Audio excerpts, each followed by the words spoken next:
And welcome back to redheart.com as well as the Crochet Crowd. In today's tutorial it's all about learning how to crochet with Sashay. Red Heart Boutique has come out with 3 new product lines: Red Heart Boutique Sashay Metallic, Sashay Sequin, and Sashay Sparkle. This technique that I'm about to show you can be used with any Sashay products, including the original Sashay that you've been able to find on the shelf for years. So let's get started on showing you how to crochet with Sashay.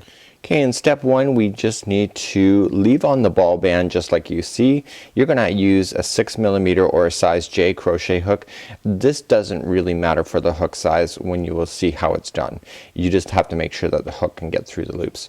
So off camera I've just kind of reached in and I've already pulled out my piece just to make it easier, but you're gonna want to grab your string or your yarn from the inside of the ball, leaving the outside intact. There's a reason for doing that and I'll show you why in just a few minutes of this tutorial.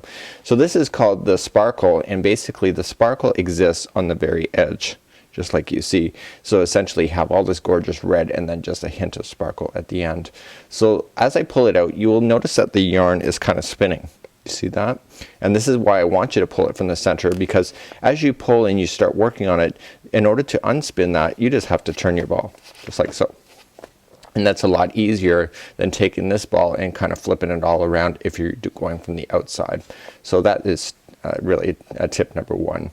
So essentially I want you to grab your crochet hook and we want to work on the outside edges only. So I'm gonna just come over, so it's 1 in just like so, and I'm gonna come from the back to the front. And essentially I'm gonna skip over the middle one here and go to the next one back to front, and I want a total of 5. So back to the front, so just opening it, back to front, and you will get yourself into the rhythm of doing this. And I've already lost count. That's how well my rhythm is. And 1 2 3 4, and I have 5 now just like so. So now what we're gonna do is from the front to the back we're just gonna put it onto the hook, and we're gonna pinch all of this stuff together that you see here and pull that through like that. So essentially let's begin again. So we're just gonna start in the next loop. So just back to front for 1, back to front 2, back to front 3, back to front 4, back to front 5, and now for back to front 6. Sorry, that was front to back 6, and then pull through just like so. So let's do that accounting one more time. Maybe I'll get it right this time.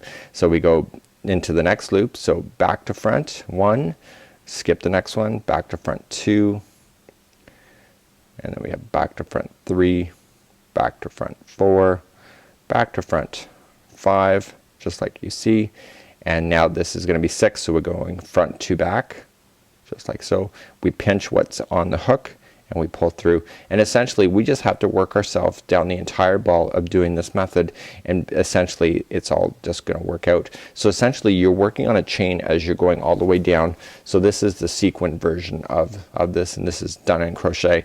So you can see as you're working, so let's untwist it. See, it naturally wants to twist up so you don't really see this line, but essentially all you're just doing is that you can see that you can have everything bunching together all up within these chains that we're doing.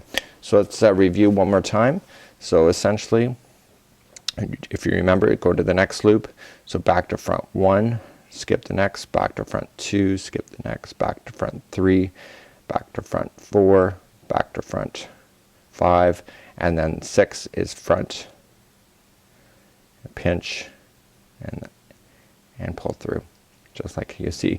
So at the very end when you're finishing off this project, all you're just gonna do is that you're just gonna just cut your yarn about 3 to 4 inches, and then grab the entire yarn and pull it through the remainder loop that you have on there, and then just tie it and then weave off the original tail that's left over into the chain that you've been creating, and then just trim off to finalize. And that's how you crochet with Sashay.